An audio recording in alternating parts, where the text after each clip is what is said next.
dia, boa tarde, boa noite para você, ouvinte. Eu sou Jefferson Antunes e estamos aqui à luz do Candinheiro. Eu sou Caroline Silva. Eu sou Franciola Araújo. E hoje nós vamos falar sobre professores e professoras como pesquisadores e pesquisadoras. Hoje é daqueles bate-papos onde teremos educação, ciência e rebeldia. Solta a vinheta.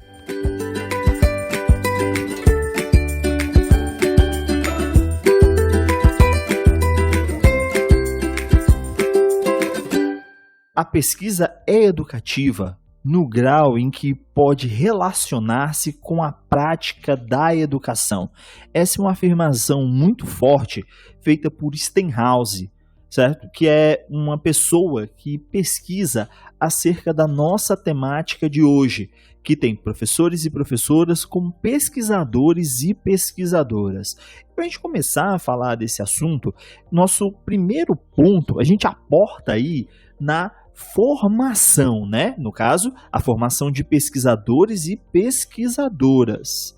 Bem, quando a gente pensa, né, nesse relacionamento da formação de licenciaturas com a formação para a pesquisa, a gente vai ter alguns pontos. O primeiro está mais ligado a um ponto histórico, em que, inicialmente, né, o aporte de formação de cientistas era muito ligado às técnicas, né? A aplicação das técnicas, por exemplo, as técnicas dentro da pesquisa experimental. Mas isso acaba, dentro da história da formação científica, né, acaba mudando. E hoje nós trabalhamos muito com método e com epistemologia. São os dois pontos-chave dentro da formação de pesquisadores e pesquisadoras no Brasil. E isso também está nas licenciaturas. E a gente sempre lembra, a licenciatura ela tem como objetivo a formação de professores e professoras, enquanto os bacharelados eles têm por objetivo a formação de cientistas, o que não quer dizer que não há uma formação científica dentro das licenciaturas. Se nós formos pensar campos como a história, por exemplo, esse campo não se faz sem ciência. Não existe uma história que não é científica, certo? Então, a mesma coisa acontece com a biologia, a mesma coisa acontece com a química, com a física, com a geografia. São campos que estão eminentemente construindo o conhecimento dentro do campo científico, mas eles têm duas chaves de formação: a licenciatura, que é voltada à formação de professores e professoras, e os bacharelados, que são voltados à formação de cientistas. Quando a gente fala em professor pesquisador, a gente está falando aí sobre uma nova conquista a ser feita pelos pesquisadores em educação. Agora, não apenas no campo lógico e epistemológico, mas também no campo moral e político. E aqui a gente está falando de uma política mais abrangente, antes que você pense que a gente está falando de política partidária, tá? Que tenha desdobramentos do centro produtor do saber, do conhecimento pela pesquisa, e também para a iniciativa do próprio professor, também conhecido, né, como practitioner. Pela sua posição, que permite ver de dentro os problemas da prática e com o domínio dos recursos disponíveis para a pesquisa, a investigação do professor pesquisador pode representar uma ameaça ao status quo da pesquisa educacional, envolvendo assim questões de poder, além das questões metodológicas enfrentadas pelos defensores das abordagens qualitativas. Parece que o interesse por parte dos professores da escola seria investigar sua própria prática para torná-la melhor e assim otimizar a aprendizagem dos alunos. Do lado dos professores da universidade, parece haver um interesse em investigar o potencial de uma proposta de formação continuada colaborativa entre universidade e escola pública, e isso é uma abordagem que o André Marly traz, né? Uma reflexão que o André Marly traz para a gente. E aí, se a gente for pensar essa relação, né, dentro da formação de professores e professoras como pesquisadores e pesquisadoras, nós vamos ter uma série de abordagens com uma série de autorias.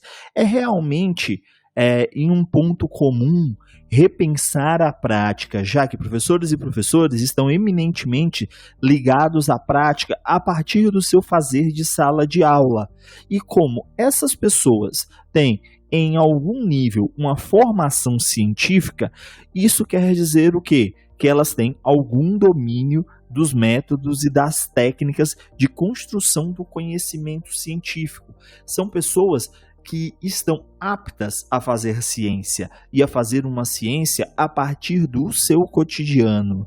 No campo da pesquisa educacional, nós temos uma série hoje de relatos de experiência, relato de experiência que acabou se tornando, uma técnica, que vai utilizar diário de campo, que vai utilizar relatório, certo? Tudo para tentar, de forma qualitativa, a reconstrução, dessa atividade a partir de uma análise ligada aos métodos e às técnicas da ciência. Então, quando nós pensamos o papel de professores e professoras como pesquisadores e pesquisadoras, um ponto inicial está justamente em quê? Está na prática de sala de aula. Pessoal, é evidente que a universidade, de modo geral, atribui um maior status acadêmico à pesquisa e faz com que o ensino se transforme em uma atividade secundária dos docentes. Vê-se presente a ideia que quem trabalha com pesquisa possui um nível de desenvolvimento intelectual superior, tem uma capacidade para ver as coisas de forma mais rigorosa, sistemática ou um domínio de conhecimento científico específico. A gente entende que aquele cara não sabe tudo, mas sabe uma coisa muito, muito, muito boa, e ele é bem aprofundado naquilo que ele se predispõe a estudar. Então ele vai ser muito bom em um tema e não nos outros. É isso que a gente meio que entende, que prega-se lá dentro. E eu acredito que siga-se muito dessa forma, Ao mesmo tempo, a formação pedagógica necessária aos professores da educação superior continua sem a devida atenção e implementação. As decisões pedagógicas, mais uma vez, ficam a cargo de cada professor, que tem livre-arbítrio, gente, sobre a sua prática educativa. E aí vira uma salada de fruta imensa lá dentro. Porque cada um vai puxar para o seu lado, Mas aí eu vejo o seguinte, a gente já vai puxar aqui as discussões, tá? Quando a gente trabalha na universidade, eu acabo não vendo isso, mas nos institutos federais é muito mais comum você ter um certo jogo de poder ali, onde você tem os professores versus os pedagogos, ou o contrário, onde os pedagogos eles tentam auxiliar algumas vezes o professor. E o professor acaba dizendo, opa, mas você não ensina, você não dá aula, como é que você quer me ensinar, como é que você quer ensinar o meu trabalho? E aí eu já tive as experiências em duas instituições diferentes, onde a gente conseguia, em uma delas, esse apoio mais direto da pedagogia. Então nós tínhamos uma pedagogia, ou pedagogos, que eles interagiam melhor com os professores, de forma a dar apoio, a propor metodologias, a sentar realmente com o professor. E eu tive experiência também em outras instituições onde nós tínhamos essa guerra realmente. A pedagogia tentava impor alguma coisa e o professor, naquela história de, mas eu que sou professor, eu que dou aula, sou eu que entro em sala de aula. E você nunca entrou numa sala de aula, você quer me ensinar?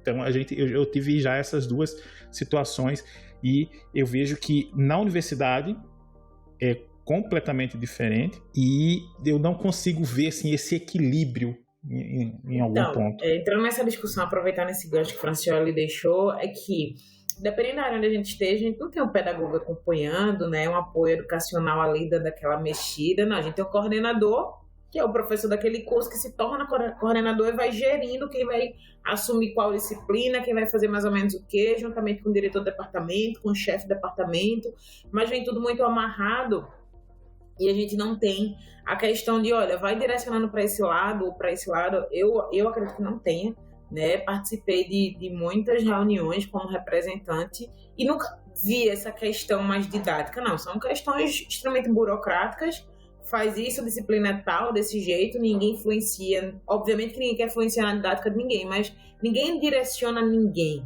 É todo mundo muito independente. Você tem sua disciplina, você faz com ela o que você quiser. Diferente dos institutos federais, das escolas regulares, das escolas técnicas, né? E aí fica... Eu acho que a universidade, ela tende a ser tão independente que ela não consegue amarrar esse lado pedagógico. Eu desconheço totalmente. Possa ser que lá nos cursos de educação, né, Jefferson? Como você já estava falando, a gente tenha mais essa presença da pedagogia, mas nas licenciaturas, que é o que eu tenho experiência, a gente não tem. Se eu só falar rapidinho aqui, quando a gente fala também nos institutos, eu acredito que por ter uma estrutura, né, um bloco de estrutura, o que você tem para o ensino médio, ele acaba valendo também para os ensinos superiores, as licenciaturas, os bacharelados de tecnologia. Então, você tem ali uma estrutura que fornece ao aluno melhor acompanhamento pedagógico, porque você tem uma estrutura ali que já foi montada para isso, pensando isso, né? E que realmente eu acho muito complicado de ver, principalmente nos cursos relacionados às engenharias nas universidades. A gente não tem esse acompanhamento pedagógico com a mesma força que a gente tem nos institutos, mas acredito que por ter herança, né, desse bloco do ensino básico e que se estende para o ensino superior. O que a gente tem aqui são uma série de contradições que estão ligadas à política educacional. Quando professores e professoras no ensino superior, certo, se concursam, né, tomam posse de seus cargos, o cargo é de professor e professora. Não existe uma carreira, né, nas instituições de ensino superior, com raras exceções, para pesquisadores e pesquisadoras. No entanto, a maioria dessas pessoas são bacharéis, certo? A esmagadora maioria de bacharéis. E aí o que acontece? São pessoas que não têm uma preparação formal, certo? Para exercer o cargo de professor e professora. Quando nós falamos aqui sobre a pós-graduação no Brasil, né, nós sabemos que tem uma disciplina no mestrado que ela é obrigatória para a formação de professores, que é justamente a disciplina de estágio. Basicamente, essas disciplinas, né, de estágio e didática, também tem a disciplina de didática, elas são as disciplinas que muitas vezes professores e professoras têm o seu primeiro contato com sala de aula e com didática. Então, nós temos um cargo que é ocupado por pessoas que têm uma alta qualificação específica nos seus campos, mas elas não atingem um pré-requisito desse cargo normalmente, que é ser professor, ser professora. Já que para ser professor, ser professora, você tem que ser licenciado ou licenciada, certo? O cargo, então, ele é atingido por concurso público. E isso já traz uma contradição em si, justamente porque a formação de professores no ensino superior de bacharelado, ela está ligada a algumas poucas disciplinas, certo? Que são ofertadas, mesmo que de forma obrigatória, no curso de mestrado, certo? Nos seus programas de pós-graduação. Então, existe essa relação na academia. A avaliação propriamente dita na academia, o que mais pesa é a produção do conhecimento científico, certo? É a pesquisa. Então, se é uma instituição que a sua finalidade é a formação, mas que a avaliação é dada justamente pela quantidade e qualidade da pesquisa, então nós temos um produto que é auferido por uma métrica diferente de si. É a mesma coisa de que você quer basicamente medir água por metro, certo? A régua não condiz com o que está sendo medido. Então, existem inúmeras contradições. A gente tem essa cultura acadêmica de valorizar justamente a pesquisa porque ela faz a maior parte da avaliação institucional. E aí, principalmente quando nós falamos de CAPES e programas de pós-graduação. Ao mesmo tempo que a finalidade da instituição é o ensino, é a formação. Então, dentro dessa ideia de professores e professoras, pesquisadores e pesquisadoras, nós entendemos que dentro da política educacional, ela expressa as contradições que estão na realidade. Né? Essa realidade, essa materialidade, ela é reflexo da política educacional.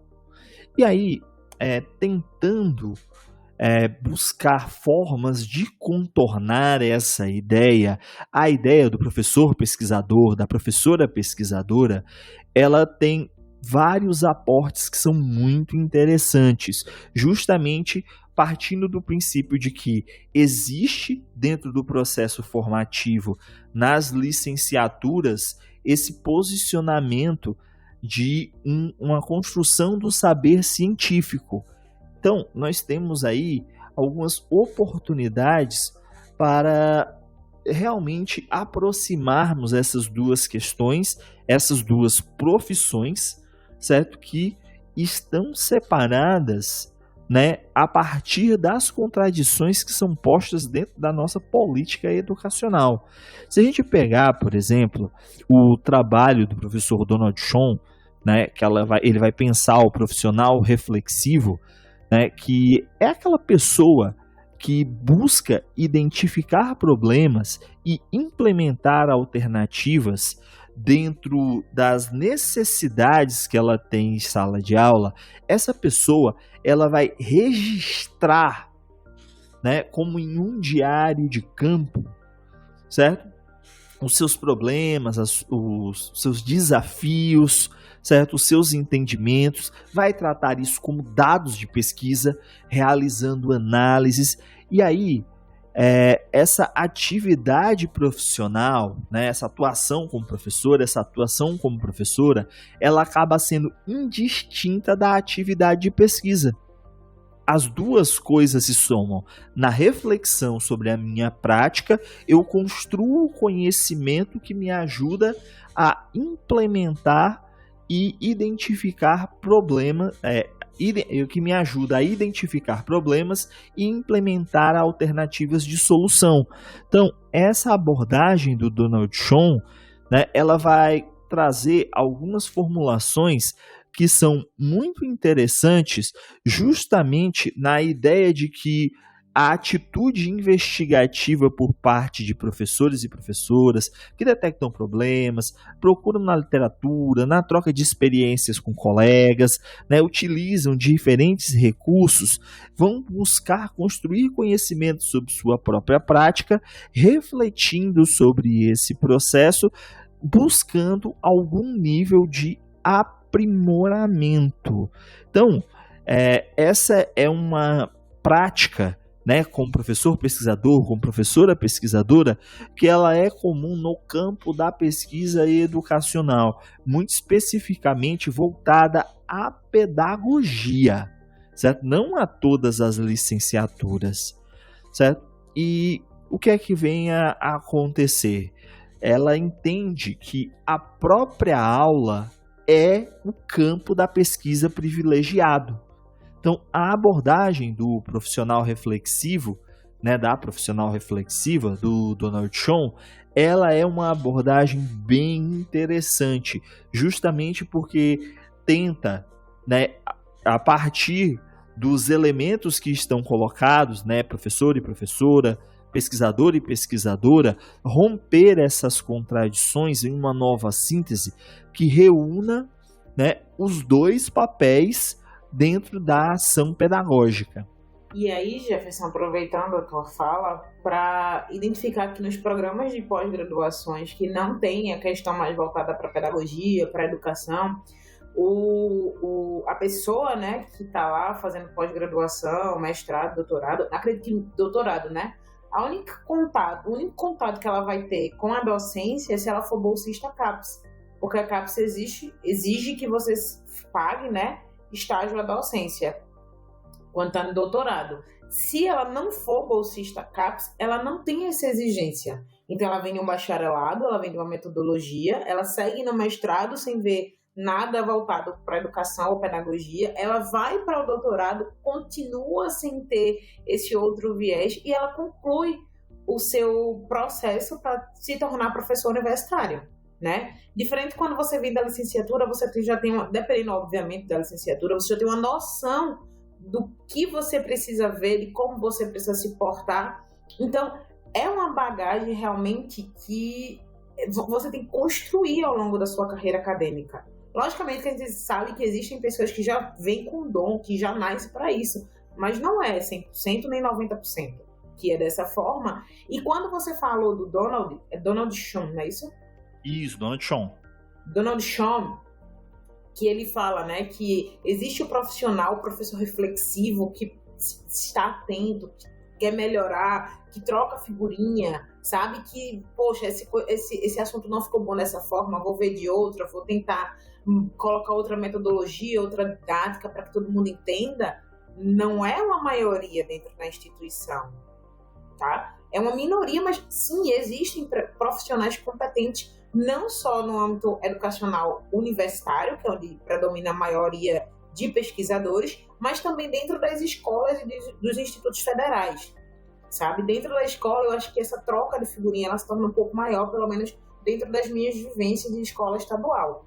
De, olha, acho que não está muito bom desse jeito, vou tentar desse outro. Acho que as pessoas vêm inovando mais, contextualizando melhor. Mas ainda há uma defasagem grande, porque dentro das instituições de ensino médio, né, hoje, a gente tem, em sua maioria, professores que vêm da licenciatura, né? E dentro da universidade, a gente tem, em sua maioria esmagadora, professores que vêm lá do bacharel. E isso é gritante. Eu fico até imaginando o seguinte, veja só. Isso, quando a gente fala de professor pesquisador, professor reflexivo, levando em consideração que você está falando de um pesquisador sendo o doutor, né? Imaginando o doutorando como um pesquisador em formação, o doutor como um pesquisador pleno, mas o que eu vejo e falo a partir de experiências relatadas pela minha mãe, professora de ensino fundamental na década de 70, desde a década de 70, e que ela falava muito das suas experiências, e eu vi muitos cadernos que ela tinha de planejamento de aula, e eu vejo que sempre existiram pesquisadores que não tinham sequer uma formação superior, né? Pessoas que realmente elas olham para a sua prática pedagógica e buscam melhorá-la constantemente, pensando no público que ela tem, que são os alunos. Porque muitos professores que a gente vê na universidade, e lógico, a gente está falando de universidade aqui, eu estou falando de universidade porque é o nosso tema, mas a cara está preocupada no seguinte: olha só, eu passei essa equação aqui e eu não estou entendendo porque o meu aluno não está entendendo. Eu não entendo porque ele não entende. Mas não é uma pessoa que parte do pressuposto que, olha, meus alunos não entenderam. Eu acredito que deva haver algum problema com a minha prática pedagógica. Eu preciso melhorar, eu preciso buscar informações, ler artigos, trocar figurinha com os meus colegas, dizer, poxa, cara, você tem alguma experiência dentro da sala de aula com esses alunos que possa me ajudar a melhorar o feedback deles, né? Essa resposta deles em relação ao que eu estou tentando fazer, não estou conseguindo. Eu acho que aí a gente está falando de uma minoria esmagadora, porque a gente vê que nesses programas, né, na universidade e nos programas de pós-graduação principalmente, as pessoas elas se acostumam a trabalhar sozinhas, né, no geral, e elas não têm essa gana essa gana de correr atrás de informações relacionadas à educação. Ele pode até procurar informações sobre a sua área específica e tudo mais, mas quando se fala em educação, a gente não tem, e aí eu né, para não falar da bolha do Jefferson, eu tô falando da minha bolha que está relacionada às engenharias, né? Veja, eu imagino que essa questão dentro dos ensinos médios e técnicos tenha por ter o apoio, e Jefferson me corrija, por favor, que está de fora da nossa bolha, né, Francioli? Ele procure estar melhorando a sua prática por conta disso. Mas eu acredito que se não houvesse o apoio pedagógico ali para estar dando essa balanceada, essa chamada, também não haveria busca pela melhoria. Porque muitas vezes a culpa não é minha, a culpa é do aluno. Isso é unânime. 90% da turma está em recuperação. A culpa é minha? Lógico que não. A culpa é do aluno. 99% da turma está em recuperação, mas a culpa continua sendo do aluno. Sabe? A culpa não é minha quanto professora. E isso é sério. Isso é muito sério a gente levar, porque não é só na universidade, é também na escola pública. Se meu aluno não entende, a culpa é minha. Não, ele é desinteressado, ele não presta atenção, sem levar em consideração os contextos. Então, assim, é um caso crítico na educação, acho que brasileira como um todo, a questão da pedagogia. Porque como é inserida essa pedagogia? O que eu vejo em algumas situações, e aí eu vou falar um pouquinho, né? Eu sempre falo dentro da minha realidade, dos estudos, eu vejo assim que muitas vezes, dentro das realidades que eu vivi, você tem soluções, a implantação de soluções fáceis ou de soluções mais simples para um problema, vindos da pedagogia.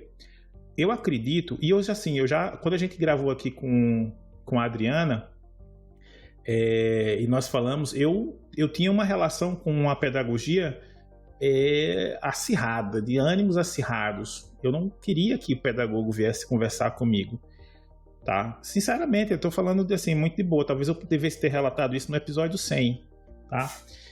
Mas o que acontece? A minha visão de pedagogia hoje ela é essencial, mas o pedagogo ele tem que trabalhar em conjunto com o professor. Isso tem que ser instituído. Professor e pedagogo tem que trabalhar eles precisam trabalhar juntos, e o pedagogo ele pode ser aquela pessoa que está por formação, né, tendo conhecimento ou, né, de técnicas que possam ajudar o aluno e que ele pesquise isso e que traga para o professor e diga: professor, olha só, por exemplo, eu já cheguei assim, com um pedagogo, professor tem uma técnica aqui muito bacana, legal, vamos discutir, bora discutir, se vai ajudar na minha prática.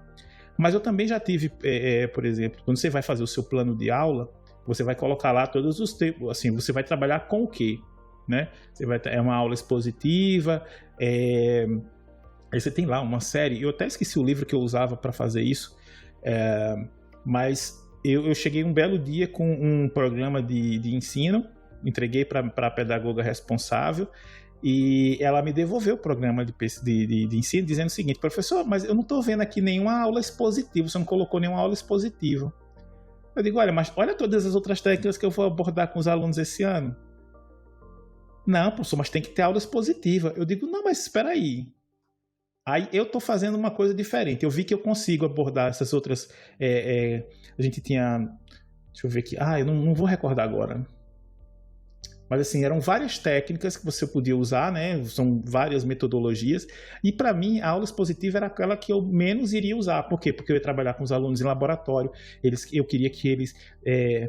fizessem lá a defesa das suas teorias de acordo com o que eles estavam vendo, que eles colocassem a mão na massa, que eles construíssem relatório, que eles fizessem isso, que eu fizesse aquilo. E assim, naquele momento eu tive um embate com a pedagoga, né? Justamente porque ela não aceitou que eu não fosse dar aula expositiva, né? Lá no quadro. Mas eu não vou dar aula, eu não vou dar aula no quadro. Eu vou conversar com os alunos, eu vou abordar outras técnicas, principalmente para que eu conheça, para que eu aprenda, né? Então, assim, nesse ponto eu acho que esse embate que acontece, né, o pedagogo ele tem que trazer, na minha opinião, essas técnicas. De, professor, vamos fazer desse jeito, olha o que você acha de fazer dessa forma e tal. E isso dinamizaria, melhoraria o ensino-aprendizagem com técnicas mais inovadoras e nos fariam também sair um pouquinho da nossa zona de conforto, né? Porque é muito fácil. Eu tenho professores que deram aula a vida toda dele com slide, né? com aquele projetor de transparência, né? E aí ele mal mudou para o PowerPoint. E aí é aquelas coisas assim que você pega um PowerPoint com 200 linhas escritas e o cara chega e simplesmente vai ler, né? E aí isso é extremamente comum no ensino superior também, né? Extremamente comum. E aí, Francioli, se a gente for pegar na abordagem do Donald Schoen, né, e a tua experiência em sala de aula, né, o que é que ele quer disso? Né? A ideia do professor reflexivo, da professora reflexiva, ela é justamente pensar sobre a sua prática. Né? Essa ideia de você, por exemplo, apresentar um plano para um semestre inteiro, para uma disciplina, ela vai completamente de encontro, né? Já que ao encontro é ir junto, de encontro é o embate, certo? Ela vai de encontro, né, à ideia do professor reflexivo, da professora reflexiva. Porque a ideia é o quê? Você, a partir da sua experiência, ir coletando evidências que lhe ajudem a melhorar essa experiência. Algo que tem prejudicado bastante, né, a educação como um todo atualmente é uma ideia que vem do instrucionismo estadunidense, que é a ideia da sequência didática. Uma sequência didática nada mais é do que um modelo para se aprender algo. Certo? O pessoal pode falar. Você sempre consegue resumir a uma sequência para se aprender algo. Não é uma sequência para ensinar, é uma sequência para aprender. Você faz a sequência e aprende. É uma ideia de que existe um modelo para ensinar tudo a todos, que é a base da didática de Comênios, certo? Como as pessoas são diferentes, aprendem de diferentes formas e têm diferentes cognições, somos seres biopsicossociais, portanto, é impossível que um mesmo método ensine tudo a todas as pessoas, certo? E aí o que é que acontece? Indo nesse princípio e nessa crítica, a ideia realmente seria uma construção do conhecimento sobre a experiência de sala de aula. Né? Essa é a ideia do profissional reflexivo. E aí a gente também tem a abordagem do Stenhouse, que a abordagem do Stenhouse, ele vai buscar, né, qual é a ideia geral, né? Serão os professores e as professoras que, em definitivo, mudarão o mundo da escola a partir do que? Entendendo-a. Entender a realidade educativa é o principal ponto do Stenhouse. E isso significa o quê?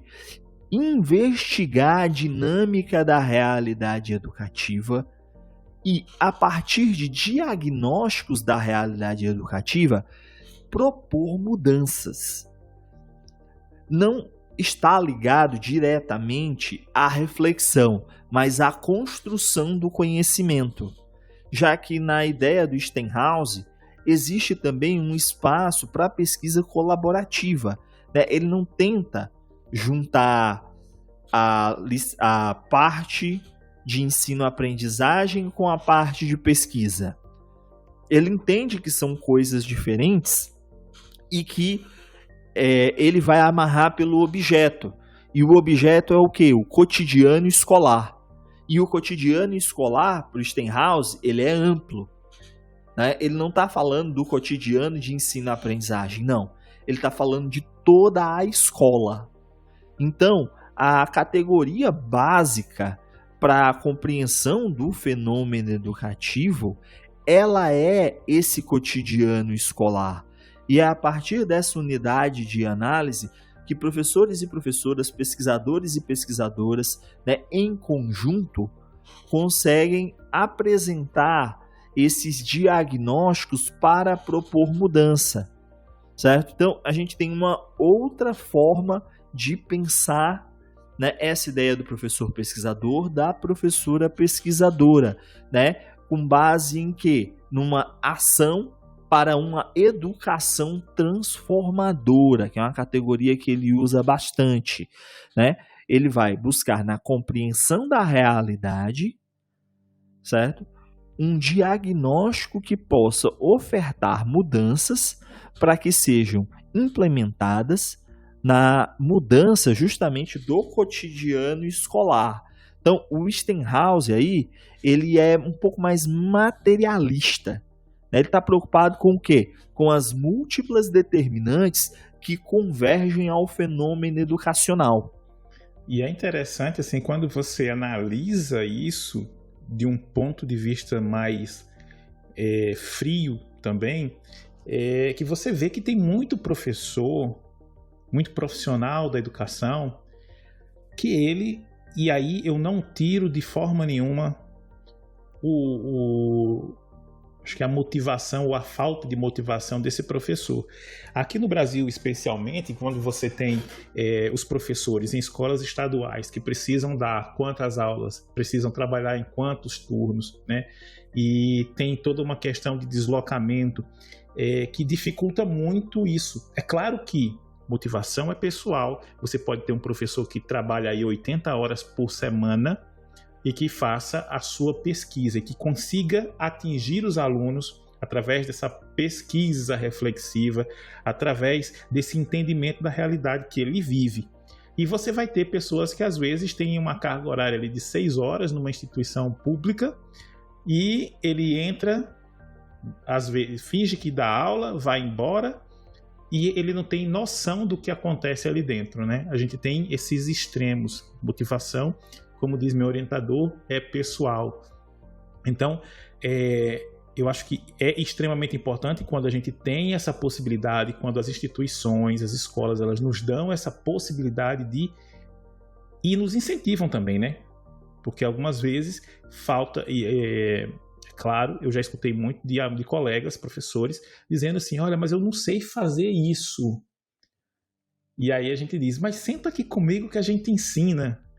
E essa pessoa nunca mais aparece, né? Então, tem muito disso. Se a gente pegar pela ideia do Stenhouse, que é justamente pensar essas determinantes, por exemplo, isso é carga horária extra, para começar.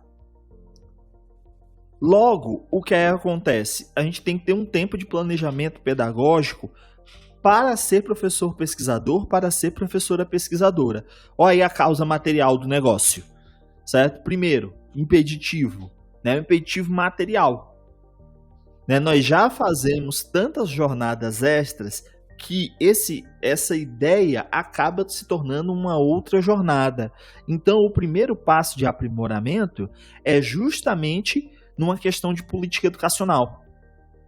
Né? E uma questão mais propriamente política, de política pública. Uhum. Certo? E aí, a gente tem que considerar o quê? A infraestrutura. A gente tem que considerar o projeto político-pedagógico da instituição. Nós temos que considerar a cultura acadêmica, né? A cultura escolar, o currículo oculto. Né? Nós temos uma série de elementos para considerar antes mesmo de iniciar nossa pesquisa. Certo? Então, são diversas questões que o Stenhouse levanta, que são questões que são tão importantes quanto a ideia de professora reflexiva, mas que estão mais ancoradas na realidade. Né? Então, tem o querer fazer, obviamente. Nenhum professor é obrigado, nenhuma professora é obrigada.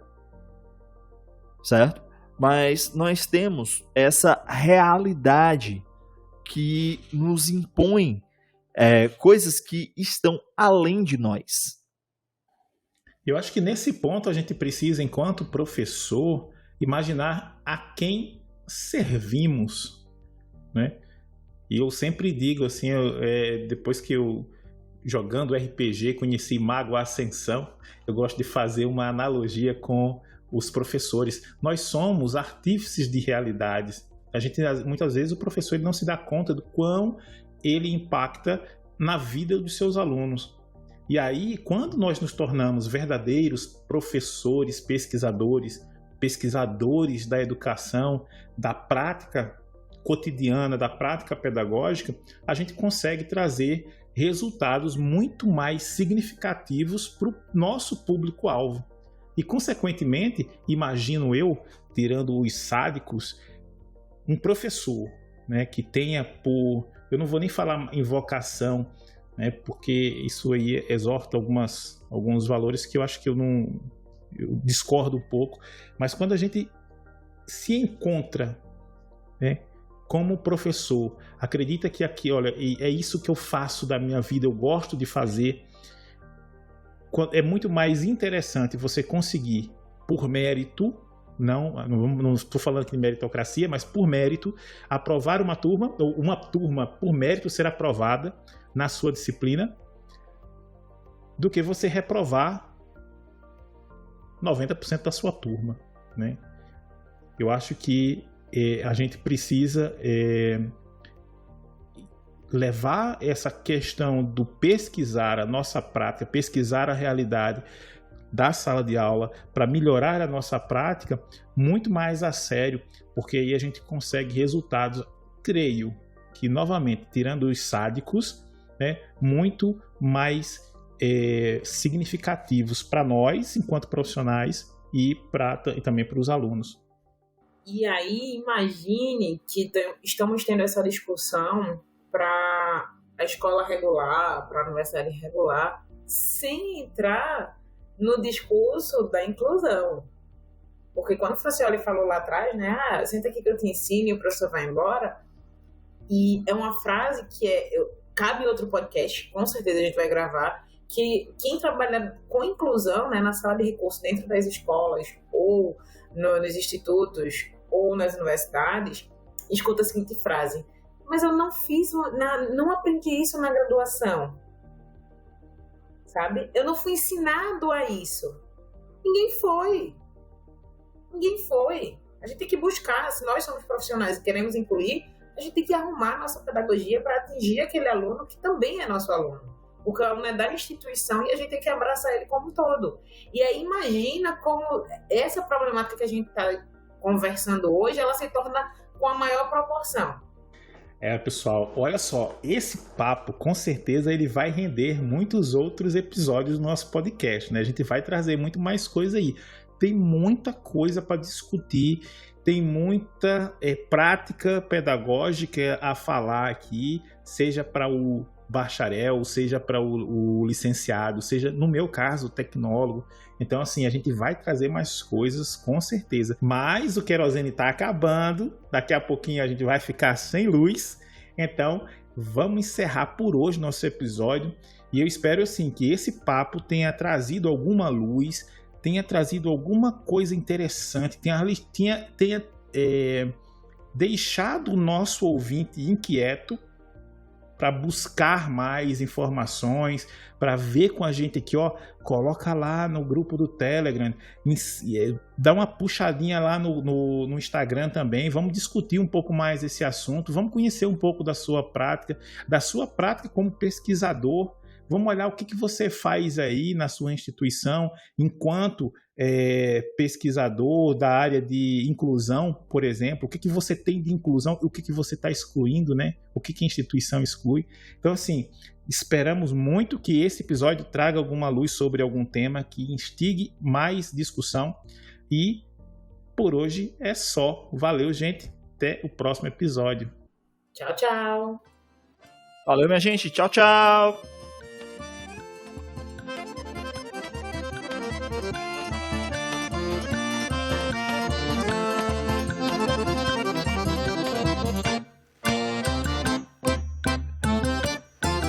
Chegou a hora do forró, varar o tempo, correr na frente do vento, fazer o povo dançar. Vamos dançar, chora o baião, rasta-pé, pra mostrar como é que é o forró potiguar. Chegou a hora do forró, varar o tempo, correr na frente do vento, fazer o povo dançar. Vamos dançar, shot, baião, rastapé, pra mostrar como é que é o forró potiguar. Uma festa como nunca se viu, o forró da nossa terra, do Nordeste do Brasil. Forró que o povo vai cantar, verso, rima, poesia, o forró potiguar. Verso, rima, poesia, o forró potiguar. Chama pro forró, chama seu Arnaldo, pra saber como farias um forró potiguar, pra gente cantar. Também chama Zé Hilton, seu Roberto e Dorchival, tocando acordeon resfolengado, um forrozinho arretado no São João de Natal. Tocando acordeon resfolengado, um forrozinho arretado no São João de Natal.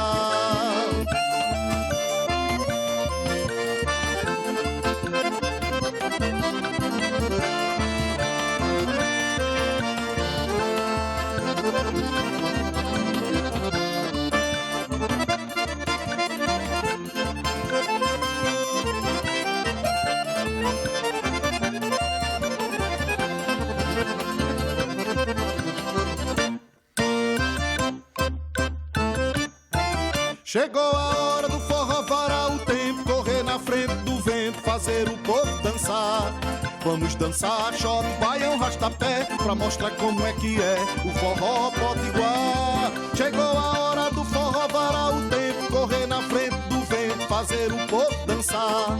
Vamos dançar, shot, baião, rastapé, pra mostrar como é que é o forró potiguar. Uma festa como nunca se viu, o forró da nossa terra, do Nordeste do Brasil.